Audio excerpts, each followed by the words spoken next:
Well, whatever happens in Vegas with the Browns and the Raiders is not staying in Vegas. It's going to be on their record, and we're going to be talking about it for days to come as Shedeur Sanders obviously makes his first career start against the Las Vegas Raiders. Hi, everybody. How you doing? I hope you're getting ready for kickoff. A weird back-to-back weeks here with the Browns not playing until the afternoon slot of games. 4:25 last week, 4:05 this week. It's a little different, but I'm getting some yard work done, so I appreciate it to a degree.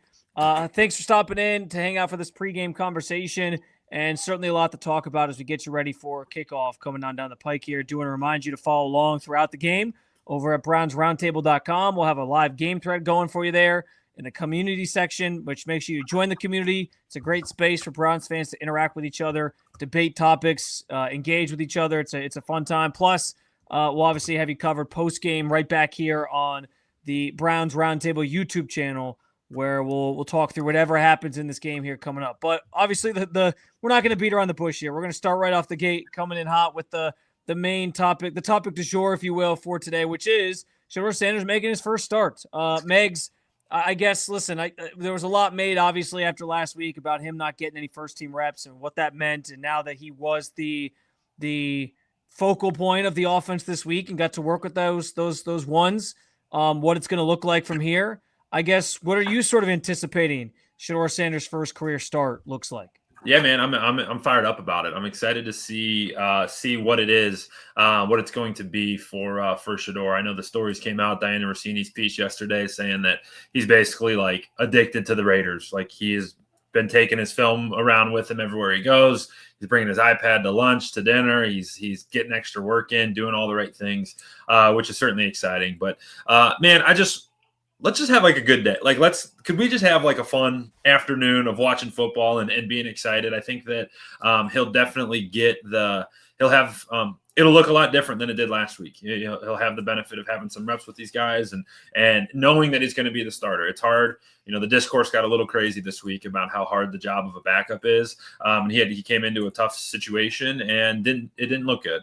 And he's only can go up from here, and he's doing it against a defense that the Browns should be able to attack, frankly. And I'm really, really excited just to see what he is and what he's going to be, and maybe find out if we have a little bit of a future piece with him at the quarterback position. Well, that's the key thing here, right? Because I think Shedeur as a whole is kind of divisive. I think the Browns quarterback situation right now as a whole is divisive because you have two guys and you have people feeling some type of way about one in particular because he's more polarizing than the other and whatever. But like, no matter how you feel about Shedeur Sanders, like whether you like him, whether you've loved him from the beginning and felt like he could be a good fit, maybe make it in the NFL like I have, or whether you're somebody who just doesn't really like his personality and persona or whatever, and so you've kind of counted him out because of that, I would hope that the common ground that Browns fans can find is this understanding that, like, hey, be excited about today. Be excited about the potential that, like, this might be the last day you're looking for a franchise quarterback for quite some time if he pans out. And I know that's wishful thinking. I know that's it's rare that a fifth-round pick does pan out, and there's certainly some things and flaws in Shedeur's game that likely are going to have to be ironed out for him to actually make it in this league long-term and be that guy. But, like, it's a new quarterback. It's a guy that did have some buzz coming into the NFL draft that people were higher on than obviously where he ended up getting selected overall in the fifth round. And there's some talent there where if he plays well today, yeah, like he could cement himself as the starter and maybe move into the future with that job sort of in hand for himself. And then we sort of just see where the chips fall from there. But like, I would hope that Browns fans are at least approaching this from an excited standpoint of, hey, listen, this could theoretically be the guy for us in the future. That it's a long shot, sure, but be optimistic about it, be open-minded about it, and we don't have to be so divisive over every little thing when it comes to him and every little throw when it comes to him.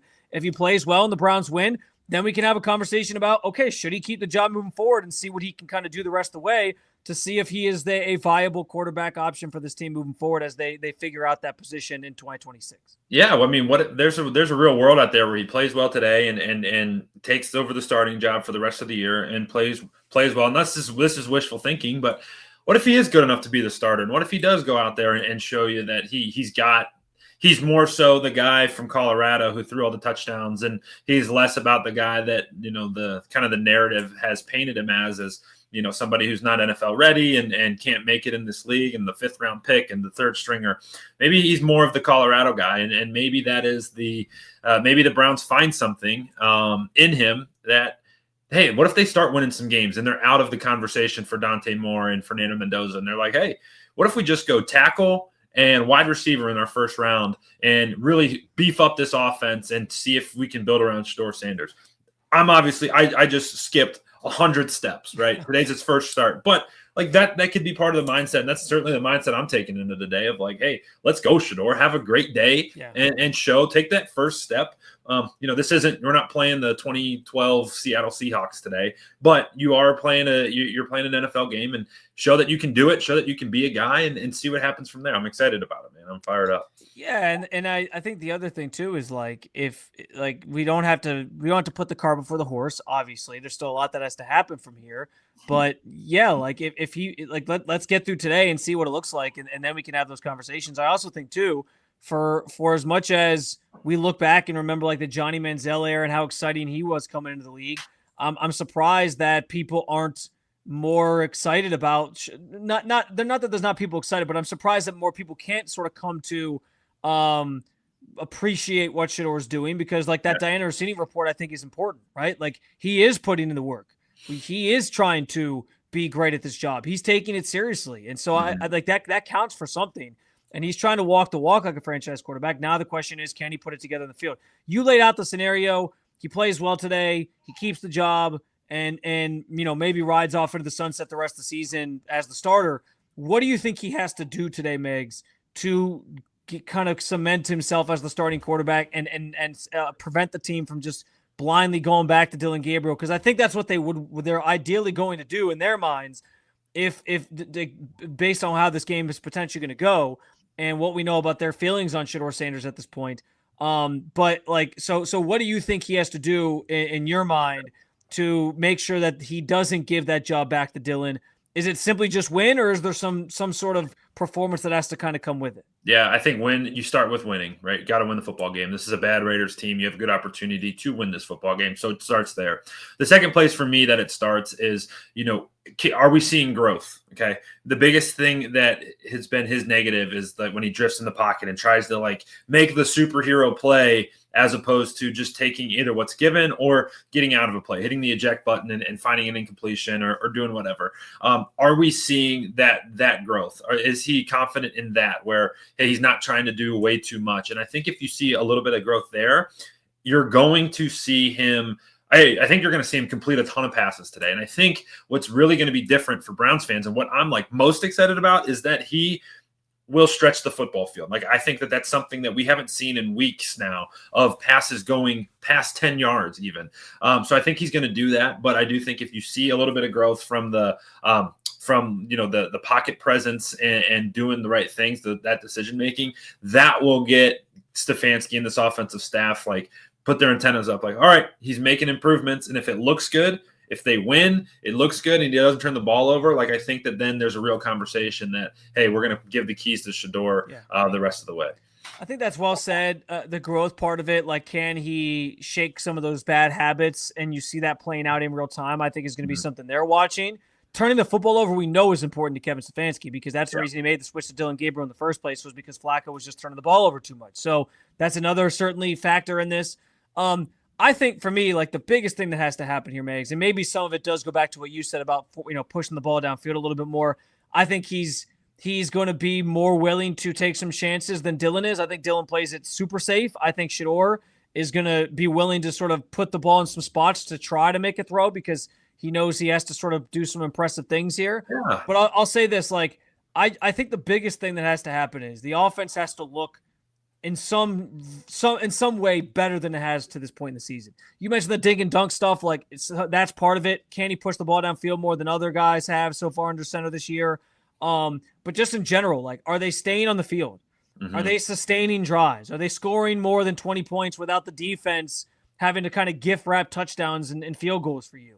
If they're able to move the football, if they're able to stay on the field, if they're staying ahead of the sticks, if they're having that success, I don't know how you can possibly take Shedeur Sanders out, because then it's going to be like, hey, as bad as this year's been and what the offense has looked like to this point, you finally have a guy who seemed to get some sort of rhythm and momentum going, and you can't go back to the guy who was struggling the same way the guy previously was. So if the offense looks different, if the offense looks better, I think it's the way that it's the clearest path for him. Even if he commits maybe one turnover or something like that, Yeah. it's the clearest path for him to keep that job. Germ, if this happens, I think he has to keep the job, right? Look at the screen. 40-13. If they score 40 points, oh, by the way, we were gonna, John, I was gonna ask you if you were calling for it to be Browns or Raiders, but you did clarify and say 40-13 Browns. So if that happens, dude, like that is, well, I'm taking that, and I'm taking that right to the bank and saying, sign me up again next week, because that would be sweet. Yeah, man.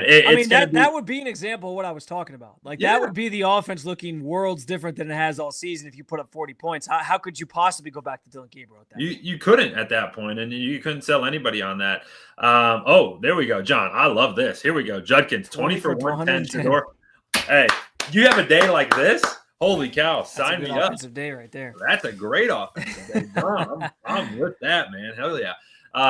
No, I think that's part of it too, and this is a good point here, Germ, too, because I think that what you're going to see, and you touched on it too, like we saw it last week that Shedeur is going to be willing to stand in the pocket a little bit more to try to stretch the ball down the field and take a couple more shots. That's how you have to play quarterback in the NFL. Like we've now seen a couple weeks now where if you don't do that, you get run off the field, and these teams are too good to just try to check it down and make first downs and make long drives doing that. Like you need to push the football down the field.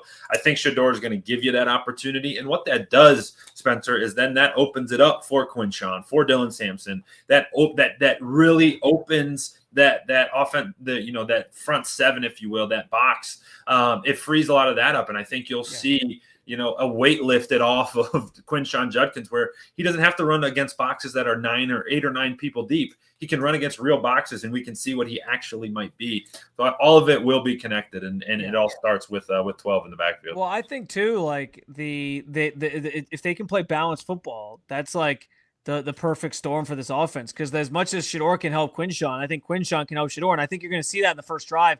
I think it's going to be probably a lot of that dink and dunk stuff to kind of get Shedeur comfortable, and also running the football and just trying to kind of get him feeling like he's locked in. If the run game can pick up the slack offensively as well, that helps keep Shedeur get Shedeur comfortable pretty quickly here and feel like he has other options in his arsenal. So they all kind of have a symbiotic relationship there. But I think that would be massive for this offense to get both those aspects of their game going. So we'll see what it all looks like.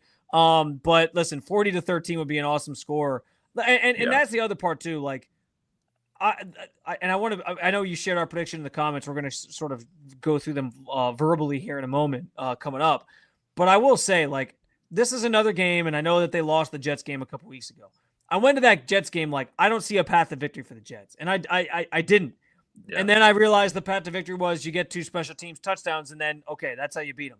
I feel the same way about this game. Like, yes, the Browns are bad. We know their offense is bad. That's always the wild card that could change a game entirely for them and allow them to lose. But I don't see a path to victory for this Raiders team. I mean, they struggled last week against the Cowboys defense that's not that good and is giving up, chunk touchdowns weekly, and they couldn't really do much against them. This Browns defense is going to look like, like something they've never seen before in their lives. Yeah. And I don't know how they're going to score points. And so because of that, I'm like, I think the Browns offense can do enough to get out of here with a win. And so that's kind of where my prediction will fall as we get to that here in a few minutes. But yeah, I think this Raiders team, like, they have a couple guys. Max Crosby could cause some problems for Shedeur. We know on offense, like, Brock Bowers is a dude. We know that, Ashton Genty, I think, is going to be a star in this league once the offensive line gets better. But around those dudes, they don't have the talent, I don't think, to compete even with a Browns team that's also 2-8, just because the Browns have the elite unit. The Browns have a defense that nobody else has, and I think that's the reason they probably win this game today. Yeah, we saw it last week against the Ravens. They played more than well enough to win that football game, and it just didn't happen because the offense couldn't get it going in the second half at all. And I think that there's going to be this, Spencer. This is something that I think we have to take into account, is that this team's going to be excited today. Like there's going to be a level of excitement because they know the situation at hand. Like they know that how important it is that Shedeur's about to play and that it gives them a real opportunity to go in and win a football game. So I'm excited to see that part as well, how this team reacts to some just a jolt of life at the quarterback position. I think it's going to be something that, you can't really measure with numbers, but I think it'll be visible on that field. And I've said it before, Shedeur's a gamer. So, like, when the lights are on, I think he gets up. And also, like, that energy can be infectious. Now, the biggest thing is, can the offensive line protect him up front? They've struggled against Crosby, man. Yeah, they've struggled with that this year. We don't know the status just yet of Jack Conklin at right tackle, which he could be going up against Max Crosby quite a bit today if he is healthy. We'll get that here soon in the next, 30 minutes or so. But that's a big deal if he can't go. Having that full arsenal of offensive linemen will go a long way, I think, in helping Shedeur stay comfortable. But that's going to be the biggest question. How that offensive line performs. Can they keep Shedeur comfortable? I see the comment there from Daytona Cash who says, like, if he stands in the pocket, sorry, we keep we're battling. If he stands in the pocket, it allows the routes to kind of develop. True, but he has to have the time in the pocket to let that happen as well. And so that's where that offensive line kind of comes into play. They got to do something they haven't necessarily done great all season and make sure that they can keep him upright.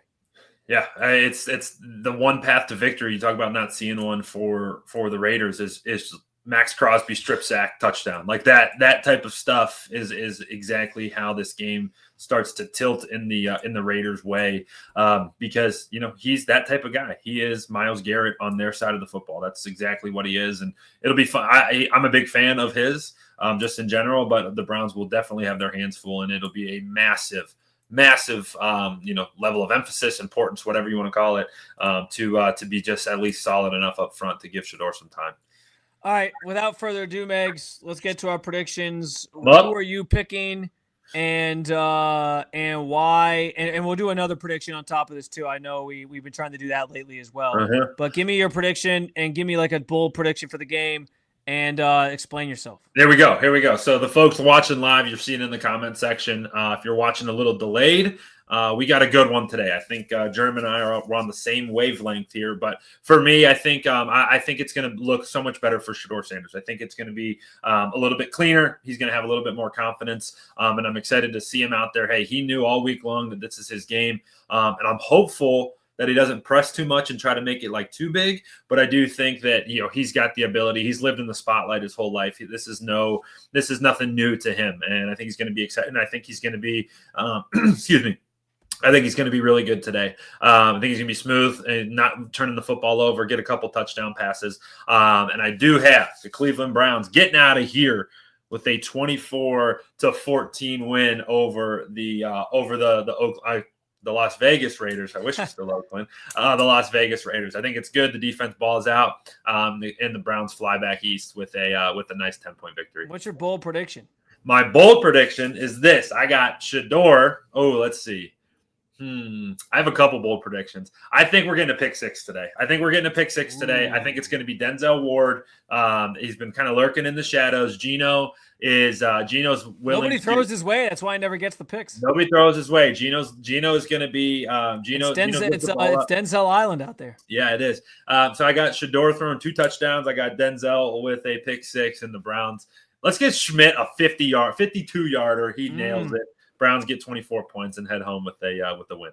That was a lot of predictions all at once. You like that? Hey, put that in a parlay. See what happens. I too am going to say Shedeur Sanders has 2 touchdowns. I that was one of my first predictions. I got another one I'll give you here in a second, but my score prediction is very similar to yours. I'm saying Browns 24, Raiders 13. I don't know if the Raiders can get in the end zone twice against this defense, so I think they kick a couple field goals, maybe like have a great opening drive or first drive of the game with those scripted plays, make something happen, and then the Browns defense holds them to 6 the rest of the way.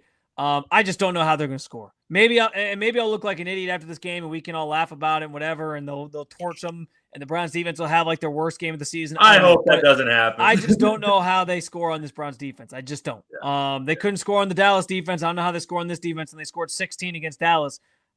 13 seems manageable. It might be even less against this Browns defense. So I'm picking the Browns 24-13. And my other bold prediction I'll give you, Myles Garrett's going to break his career high today in sacks. He's going to get to 17. He's going to have 2 of them today to get to 17 for his career and be, what would that be, 5.5 away from the the single season sack record, which was 6 games to go. That's a pretty good spot to be. Yeah, it's that would be awesome. I'm excited to see Miles today. He's going to have the opportunity to feast today. He's going to be. Let's make sure that his sacks, his performance doesn't go to waste today. Yeah, let's not put it to waste. Let's not put it to waste. It's happening a lot. Just saying. Jeremy, I have a question for you because there was some discourse this week about these uniforms. What are your thoughts with the orange pants? Oh, I actually like the white with the orange pants. I don't think it's too bad. People have been freaking out about this. I've gotten 10 plus texts. I'm like, hey, these are horrible. These are going to be sweet. Like these are going to. I'm glad that you like them because you like the brown jerseys. And I don't know if your friends who have been texting you, like if they like the brown jerseys, like yes, because they have eyes that work. So that seems stupid to me that they'd be like the brown jerseys are awesome, and then they're like this jersey doesn't work, and I'm like, what is that? No, people white with on orange is a totally fine look, and I like those white uniforms anyway. People with eyes know that the brown jerseys are really cool, and you just don't. Today's are going to be sweet. The all whites, dude. Remember the last time we were in Las Vegas? They wore the all white, and Jerry Jeudy had like the 90-yard touchdown that got called. No, it was Amari Cooper. Oh, it was Amari Cooper. Yes. It was last year. It was Amari Cooper got called back. I think it was Luke Whippler got called for like a hold, and it came back, and that was Deshaun at quarterback, by the way. Yep. So, damn. All right. Well, what could have been? What could have been? Browns, by the way, haven't beaten Oakland since 2014, or haven't beaten the Raiders. You did this. It was your fault. I got you. Haven't beaten the Raiders since 2014. Haven't beaten the Raiders on the road since 2012. And a rookie quarterback hasn't won his first start for Cleveland in 17 tries, dating back to 1995 was the last time a quarterback did that. So, they got a lot. They're trying to get They're trying to sort of snap the trifecta of bad there. And get off the schneid against this team. And with a rookie quarterback under center, we'll see if they can get the job done. We both are predicting it. We shared some of yours as well. Let us know your thoughts here leading up to kickoff at Spencito_ at ADMegs_10 or in the comments section here on this video. Also want to give a quick shout out to Bernie Kosar. I know he's been going through a lot with the kidney transplant. He finally got one. Really touching story, by the way, on ESPN today. About his journey and getting this transplant, and the kid that was a Browns fan, 21 years old, tragically passes away, and the family donated the kidney to Bernie specifically.